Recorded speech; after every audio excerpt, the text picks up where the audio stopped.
The kindness of the little mouse.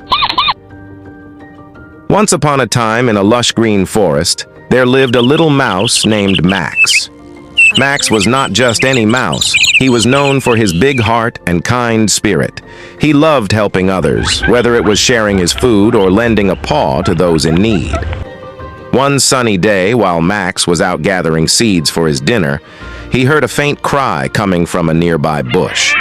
Curious, he scurried over to investigate. To his surprise, he found a little bird named Bella trapped in a thorny bush. Bella had hurt her wing and couldn't fly. "Oh no! How can I help you?" Max asked, his eyes wide with concern. "I can't get out of here," Bella chirped sadly. "If only someone could help me." Without a second thought, Max carefully approached the bush. He nibbled at the thorns, trying to create a path for Bella. It was tough work, and his tiny paws got scratched. But Max didn't mind. He was determined to help his new friend. After a lot of effort, Max finally cleared a way for Bella to escape. The little bird flapped her wings joyfully and hopped out of the bush. "Thank you so much, Max. You saved me," she exclaimed, her eyes sparkling with gratitude. Max smiled, feeling happy that he could help. "I'm just glad you're safe," he replied. Days passed, and Max continued his daily adventures in the forest. One afternoon, while he was out foraging, dark clouds suddenly rolled in and a fierce storm began to brew. Max hurried to find shelter, but as he scurried through the trees, he heard a familiar chirping sound. It was Bella. She was caught in the rain, struggling to find a safe place to land. Remembering how he had helped her, Max called out, "Bella, come with me, I know a safe spot." Max led Bella to a cozy little cave where they could wait out the storm together. As they sat inside, Bella said, "You were so kind to help me when I was in trouble, and now I can help you too." When the storm finally passed, Bella flew out of the cave and gathered some twigs and leaves. She returned to Max and said, "Let's build a little shelter for you so you'll be safe next time." Together, they worked hard, and soon they had built a small but sturdy shelter for Max. He was overjoyed and thanked Bella for her kindness. From that day on, Max and Bella became the best of friends. They learned that kindness is a two-way street. When you help others, they often return the favor in unexpected ways. And so, in the heart of the forest, the little mouse and the little bird lived happily, always looking out for one another.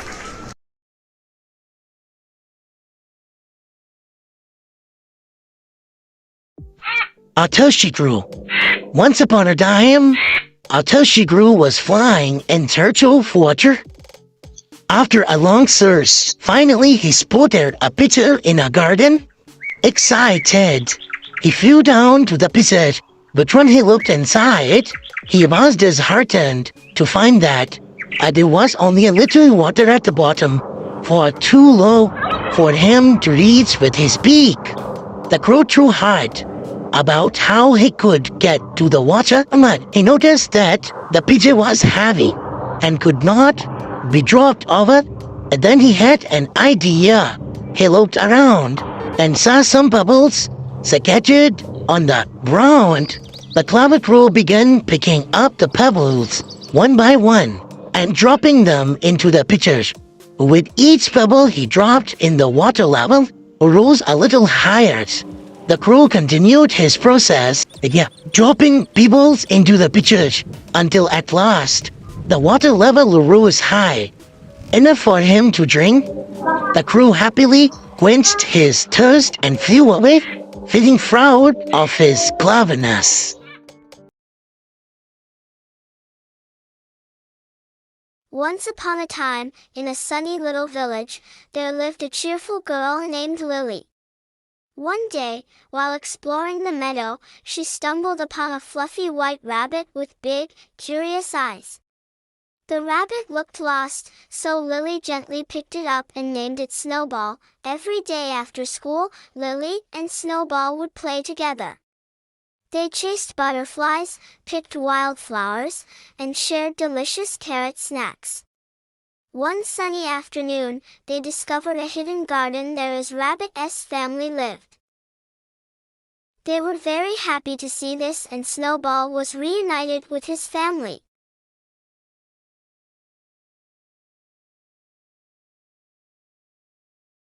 Little Red Riding Hood. Once upon a time, in a small village, there lived a sweet and gentle girl named Little Red Riding Hood.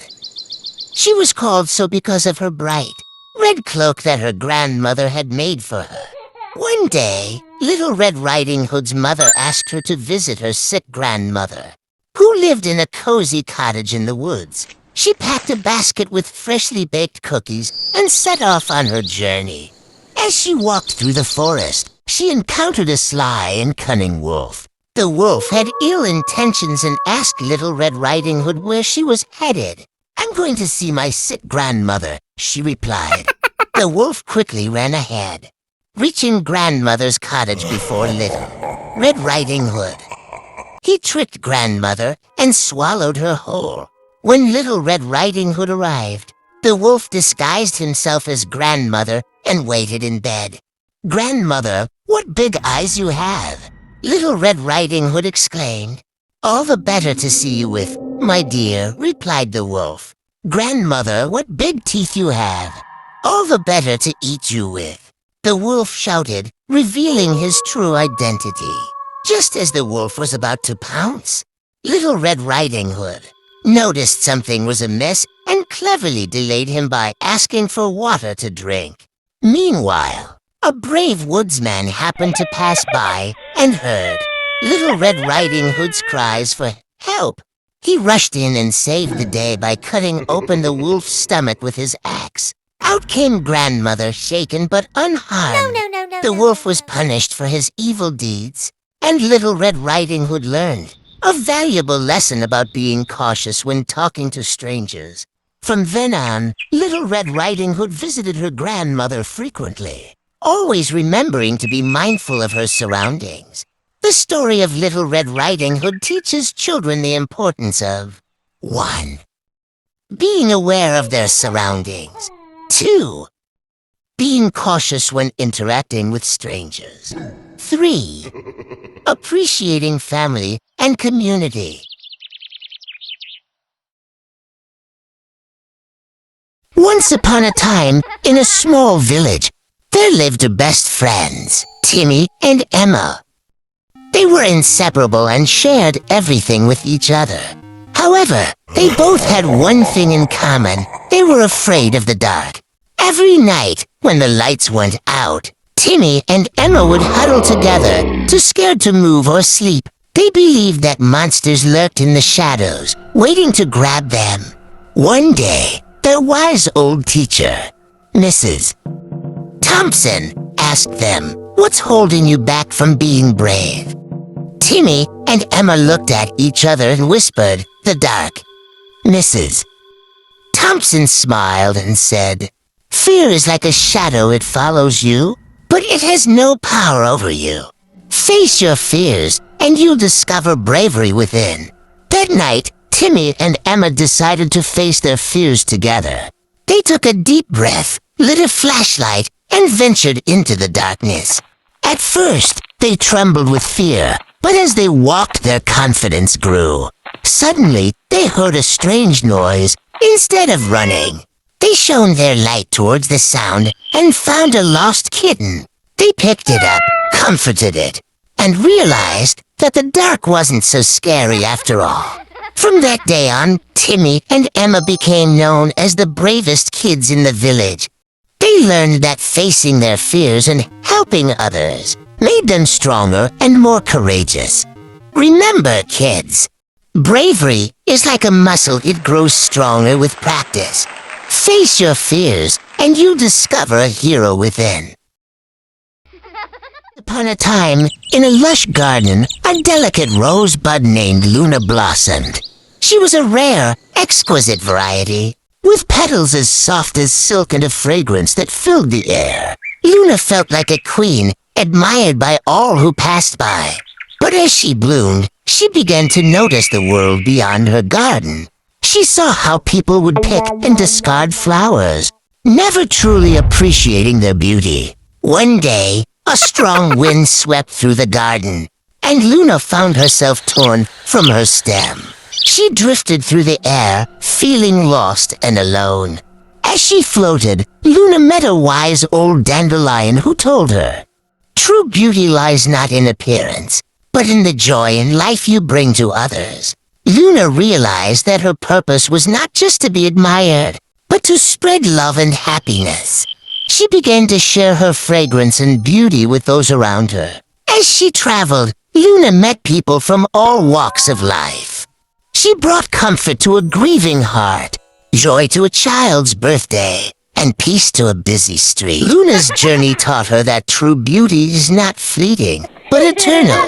She may have started as a delicate rose, but she became a symbol of hope and love, touching hearts wherever she went. And so, Luna's story became a legend, inspiring others to find their own purpose and share their beauty with the world. A lion and a rabbit. One day a lion was sleeping in the forest when a rabbit hopped by and started to mock him, saying, "You're so big and fierce, but you're also very lazy." The lion woke up and chased the rabbit, but the rabbit was too quick and escaped. The lion was impressed by the rabbit's speed and agility. The next day, the lion approached the rabbit and said, "No, I'm big and fierce, but I'm also slow. Can you teach me how to be fast, like you?" The rabbit agreed and started training the lion. They practiced running and jumping together, and soon the lion became much faster. One day, while they were out training, they came across a group of hunters who were trying to capture the rabbit. The lion used his newfound speed to chase the hunters away and save his friend. The rabbit thanked the lion and said, "I was wrong to mock you earlier. Your size and strength are valuable assets, and with speed, you're unstoppable."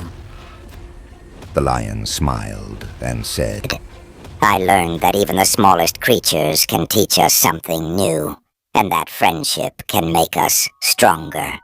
Moral of the story, don't judge others by their appearance, and always be open to learning from others. Friendship and teamwork can lead to great accomplishments. Until she grew. Once upon a time, until she grew was flying in search of water. After a long search, finally he spotted a pitcher in a garden. Excited, he flew down to the pitcher, but when he looked inside, he was disheartened to find that there was only a little water at the bottom, for too low for him to reach with his beak. The crow threw hard about how he could get to the water, but he noticed that the pitcher was heavy and could not be dropped over. And then he had an idea.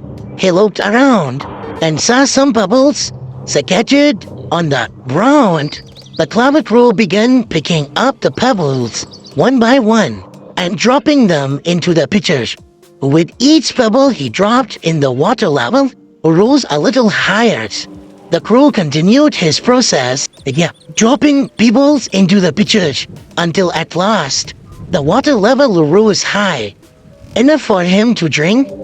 The crow happily quenched his thirst and flew away, feeling proud of his cleverness.